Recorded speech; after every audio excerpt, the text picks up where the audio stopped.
Sejam todos muito bem-vindos ao canal do YouTube do Centro Espírita Irmã Rosa. Eu sou Maria Alice, colaboradora da casa. Dando continuidade aos nossos encontros de março, cujo temário é Aos Pés do Monte, Meu Coração se Renovou, vamos receber a nossa amiga, também tarefeira da casa, Adriana. A Adriana abordará um tema cujo título é Não resistais ao que vos fizer mal. Antes, porém, vamos ler a nossa página edificante e fazer a prece inicial. A página escolhida de hoje é do livro Pão Nosso, de Francisco Cândido Xavier, pelo Espírito Emmanuel, a lição de número 122, intitulada Pecado e Pecador. Amado, não sigas o mal, mas o bem. Quem faz o bem é de Deus, mas quem faz o mal não tem visto a Deus. Esta citação é da terceira carta de João, no capítulo 11. A sociedade humana não deveria operar a divisão de si própria como um campo em que se separam bons e maus, mas sim viver qual grande família em que se integram os espíritos que começam a compreender o Pai e os que ainda não conseguiram pressenti-lo. Claro que as palavras maldade e perversidade ainda comparecerão por vastíssimos anos no dicionário terrestre, definindo certas atitudes mentais inferiores. Todavia, é forçoso convir que a questão do mal vai obtendo novas interpretações na inteligência humana. O evangelista apresenta conceito justo. João não nos diz que o perverso está exilado de nosso Pai, nem que se conserva ausente da criação. Apenas afirma que não tem visto a Deus. Isto não significa que devamos cruzar os braços ante as ervas venenosas e zonas pestilenciais do caminho. Todavia, obriga-nos a recordar que um lavrador não retira espinheiros e detritos do solo a fim de convertê-lo em precipícios. Muita gente acredita que o homem caído é alguém que deve ser aniquilado. Jesus, no entanto, não adotou essa diretriz. Dirigindo-se amorosamente ao pecador, sabia-se, antes de tudo, defrontado por enfermo infeliz, a quem não se poderia subtrair as características de eternidade. Lute-se contra o crime, mas ampare-se a criatura que se lhe enredou nas malhas tenebrosas. O Mestre indicou o combate constante contra o mal. Contudo, aguarda a fraternidade legítima entre os homens por marco sublime do Reino Celeste. Agora, meus irmãos, vamos orar. Fechando os nossos olhos, nos conectando com a espiritualidade amiga aqui presente. Vamos louvar e agradecer ao nosso Pai pela oportunidade bendita de ensinamentos que esta casa nos oferece. Ensinamentos estes que enriquecerão nossos corações. Rogamos a Jesus, nosso Mestre, que derrame sobre nós seu bálsamo de amor e que envolva a nossa amiga, irmã Adriana, com inspirações benfazejas, tornando suas palavras fonte de aprendizado para cada um de nós. Que assim seja, Senhor. Graças a Deus. E agora, com a palavra, Adriana. Olá, que Deus nos abençoe. Mais uma oportunidade de usarmos a tecnologia para estudar um pouco das lições do Evangelho de Jesus à luz da doutrina espírita. Desejando para todos nós que a página de abertura nos tenha auxiliado a nos desligarmos um pouco que seja de nossas questões diárias, nos ajudando a, mesmo de longe, sentir a ambiência da nossa casa querida, que neste momento já estamos com bastante saudade da sua presença física, e que a prece inicial nos tenha favorecido um contato mais íntimo com o nosso amigo espiritual, pois que as reuniões espíritas cumprem o papel, entre tantos outros, de formar arquivos mentais e emocionais, para desenvolver nossas habilidades de passar pelas dificuldades da vida com mais resistência, com atitudes menos impulsivas e com mais coragem. O tema do mês de março: aos pés do monte, meu coração se renovou, que faz referência ao Sermão da Montanha, quando Jesus profere lições de conduta e de moral, ditando os princípios que devem normatizar e orientar a vida cristã. Estes discursos podem ser considerados, por isso mesmo, como um resumo dos ensinamentos de Jesus a respeito do reino de Deus. Além de importantes princípios éticos e morais, pode-se notar grandes revelações, pois aquilo que muitas vezes é tido por ruim, por desagradável, por constrangedor mesmo, diante de Deus, é o que realmente vai nos levar à verdadeira felicidade. O teólogo e escritor John Stott diz que a essência do Sermão do Monte foi o apelo do Cristo para que os cristãos fossem diferentes dos demais, que os cristãos tivessem uma conduta orientada pelo que o Cristo trouxe e que não se deixassem levar como folhas ao vento. O reino que o Cristo proclamou deve ser como uma espécie de contracultura, exibindo um conjunto de valores, um conjunto de padrões distintos daqueles que eram a prática da época. Um dia, perguntaram a Gandhi, que mesmo não sendo cristão, expressou a sua vida inteira a doutrina do Cristo, se ele alguma vez já havia perdoado todas as ofensas de seus inimigos. E ele respondeu que não, pois nunca ninguém o ofendeu, por isso não havia a quem perdoar. Nosso tema de hoje: não resistais aos que vos fizer mal. Ele tem por base o ensinamento de Jesus que se encontra no Evangelho de Mateus, capítulo 5, nos versículos de 38 a 40, que diz assim: ouviste o que foi dito, olho por olho e dente por dente. Eu, porém, vos digo, não resistais ao mal, ao perverso, mas se alguém te ofender com um tapa na face direita, volta-lhe também a outra. E se alguém quiser te processar e te tirar a túnica, deixa que ele leve também a capa. Mas antes mesmo de iniciarmos as nossas reflexões, nos lembramos que algumas das frases dos ensinos de Jesus podem, eventualmente, sob um olhar desavisado, nos causar estranheza, pois de forma alguma cogitamos que Jesus, no momento que nos estimula a não resistir ao mal, de forma alguma não estaria nos aconselhando a sucumbir à maldade.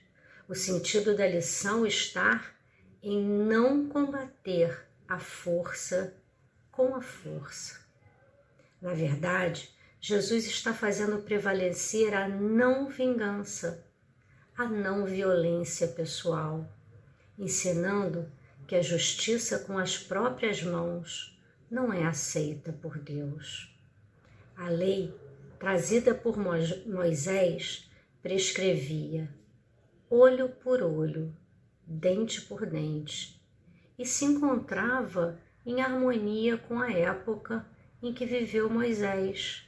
A perspectiva da lei de Talião, olho por olho, dente por dente, é o de que uma pessoa que feriu outra deve ser penalizada num grau semelhante. A intenção por trás desse princípio, na verdade, embora aparentemente a uma primeira vista possa não parecer, tinha o objetivo de restringir, de conter. Dessa forma, a lei de Talião era uma medida protetiva para que a vingança não tomasse rumos intermináveis. A compensação de um dano seria então somente do mesmo valor da perda sofrida, o que na verdade já representava uma certa evolução dos costumes, pois anteriormente, se alguém, por exemplo, matava um animal do vizinho, o indivíduo lesado se achava no direito a dizimar o rebanho inteiro daquele vizinho que o lesou, e assim por diante. Se fosse feito um mal a um membro da família, o indivíduo que se considerava lesado por este mal impingiria sofrimentos à família inteira do outro, e assim por diante. Hoje, nós já temos um contato mais íntimo com os ensinamentos de Jesus, a ponto de entender que não é possível supor que uma violência se neutralize com outra violência, e que isso seria, no mínimo, uma matemática muito estranha.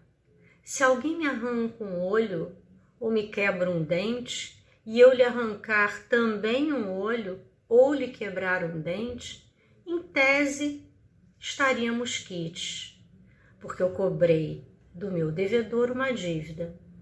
Na realidade, porém, não estamos quites, nem eu, nem ele. Vamos raciocinar da seguinte forma: um negativo dele, uma ação negativa, mais somada a uma ação negativa minha, são duas ações negativas. Quer dizer que nós dois, o meu ofensor e eu, que serei o ofensor dele, criamos dois males para o mundo. E como a segunda ofensa exige uma terceira da parte dele, anteriormente ofensor e agora ofendido, e essa reclama uma quarta ofensa da minha parte, e assim por diante, estamos nós dois entrando numa indefinida reação em cadeia.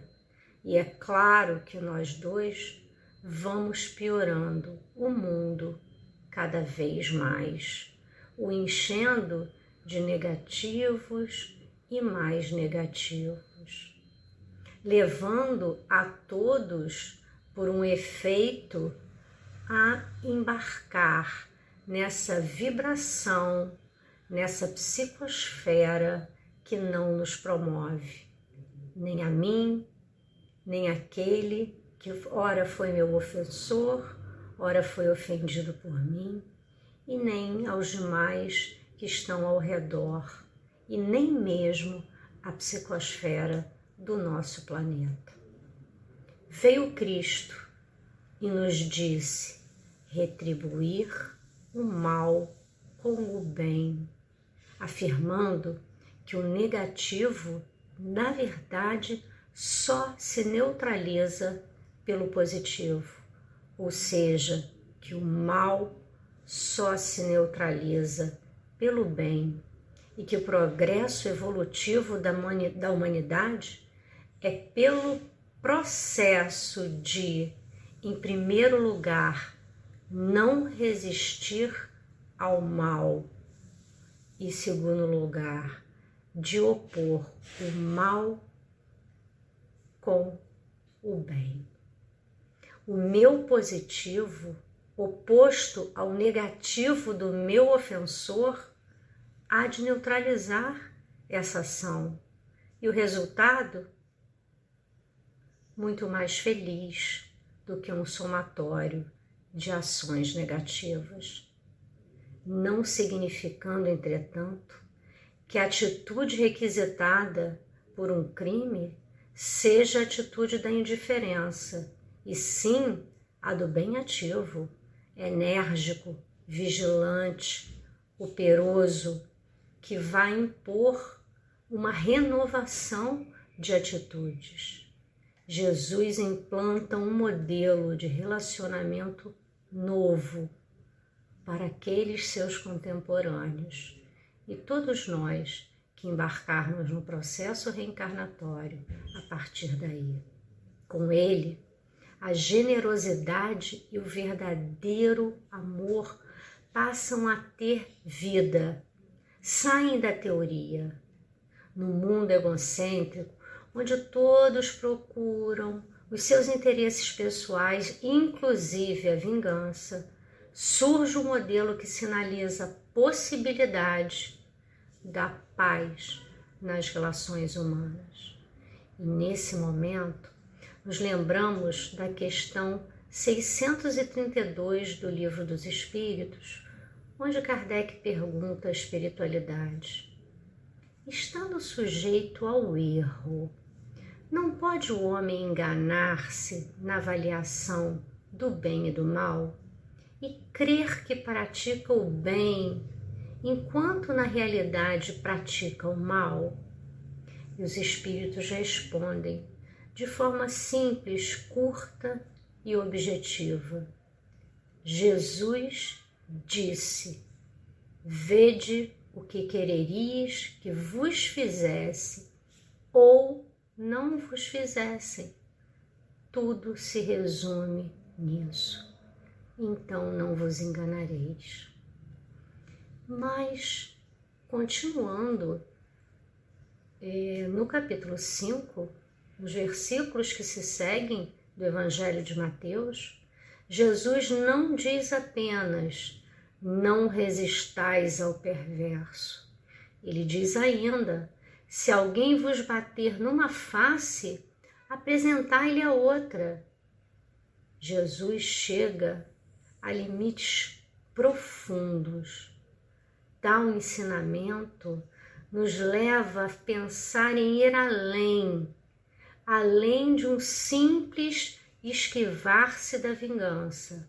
Mas ao sofrer uma violência, o cristão deverá ter gestos de benevolência, e estes gestos se pode entender como uma tentativa, como um esforço de expressão de um amor autêntico, um amor que nos leva em direção ao nosso Pai, onde pensamos em atingir um dia a perfeição. E se eu opuser não apenas um positivo, uma atitude boa, um bem ao meu ofensor, porém muitos positivos?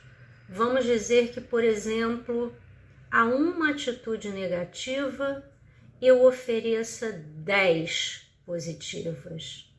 Nesse caso, não apenas neutralizei a ação negativa, o mal, mas ainda forneci à humanidade um excedente, uma sobrinha de atitudes positivas. Ou seja, enriqueci a humanidade de bens positivos. Contribuí, fiz alguma coisa dentro das minhas possibilidades para a mudança no padrão planetário.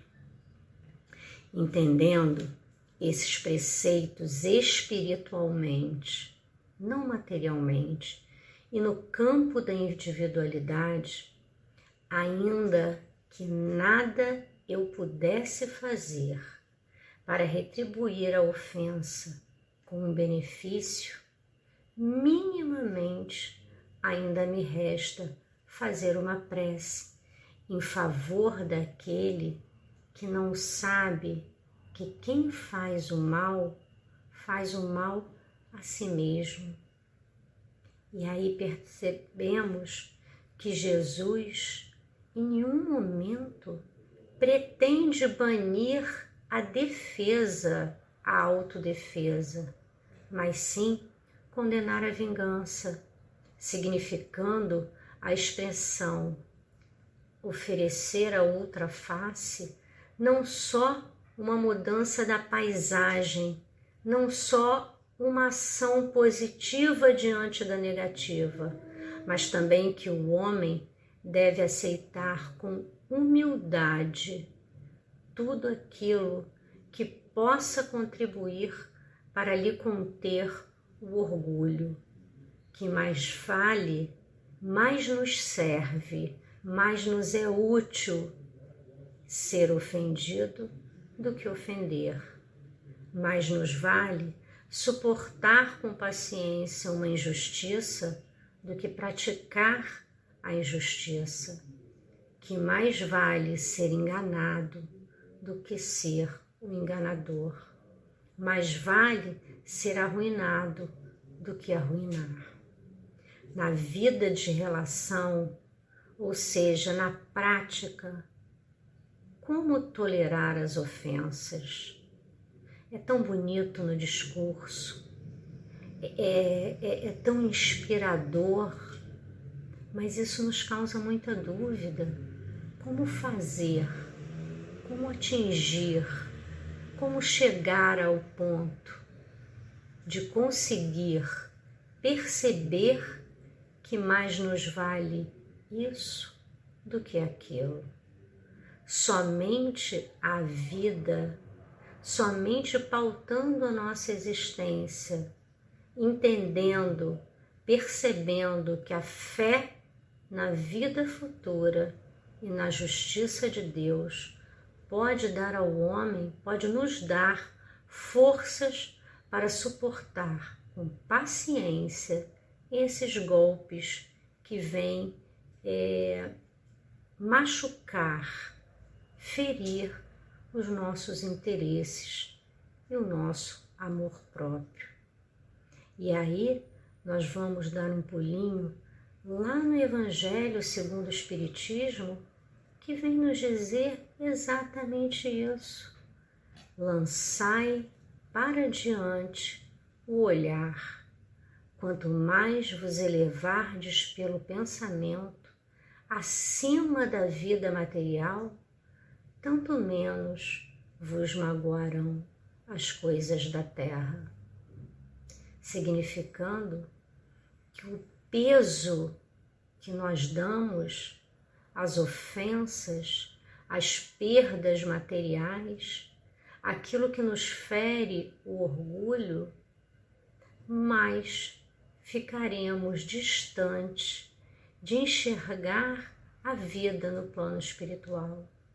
E quanto mais perto pensarmos, quanto com mais intensidade pensarmos que estamos na terra de passagem e que por isso as coisas que aqui ocorrem não devem ter um peso excessivo, mais leve ficaremos para entender que a vingança já não nos serve mais. E para começar a nos encaminhar para o fecho das nossas reflexões, vamos pensar na questão 764 do Livro dos Espíritos, pois essa questão nos traz um questionamento que Kardec fez, que pode muito bem ser um questionamento nosso, refletindo sobre esse tema. Kardec pergunta aos espíritos: Jesus disse que quem matou com a espada perecerá. Estas palavras não consagram a pena de talião, e assim a morte dada ao assassino não constitui uma aplicação desta pena? E os espíritos respondem: tomai cuidado, muito vos tendes enganado a respeito dessas palavras, como acerca de outras. A pena de talião é a justiça de Deus. É Deus quem a aplica. Todos vós sofrei essa pena a cada instante, pois que sois punidos naquilo que vos haveis pecado, nesta existência ou em outra existência. Aquele que foi causa do sofrimento para os seus semelhantes, virá a se achar numa condição em que sofrerá o que tenha feito sofrer. Este é o sentido das palavras de Jesus. Mas Jesus também não vos disse: perdoai aos vossos inimigos? E não vos ensinou a pedir a Deus que vos perdoe as ofensas na mesma proporção em que houverdes perdoado? Os Espíritos, então, colocam de forma muito clara que os ensinamentos de Jesus não servem apenas a um olhar desavisado, rápido e superficial, mas que é necessário olharmos para eles com profundidade, entendendo o que o Mestre nos trouxe. Então, retornamos à fala de Gandhi, quando ele diz que nunca precisou perdoar, pois que nunca foi ofendido, acreditando que se estamos fadados à perfeição, chegaremos ao momento de que não haveremos mais de perdoar, pois não mais nos sentiremos ofendidos. Fiquem todos em paz e que Jesus possa estar, através das suas palavras, das suas lições, dentro dos nossos lares, dentro da nossa casa espírita, dentro dos nossos corações. E que Deus nos abençoe mais uma vez. Que possamos mais uma vez fecharmos os olhos do corpo para abrirmos os olhos da alma e dessa forma encontrarmos em nossas telas mentais a imagem do Senhor sorrindo para nós, sentado no alto do monte, falando-nos das suas lições, mostrando-nos o caminho para sermos felizes. Muito obrigado, Senhor, por mais este dia em que aqui reunidos em Seu nome pudemos repassar as Suas lições, fazemos reflexões sobre as melhores atitudes que devemos tomar nas nossas vidas, de maneira a amenizarmos as nossas dores, a superarmos as nossas dificuldades. E ainda uma vez mais, Mestre amado, nós rogamos a Sua permissão para que os bons espíritos, capitaneados pela nossa querida Irmã Rosa, possam nesse momento irradiar energias para todos os lares que estão conectados conosco, levando a paz, a harmonia, o entendimento, a esperança, a alegria daquele que sabe que é filho de Deus, fadado à felicidade.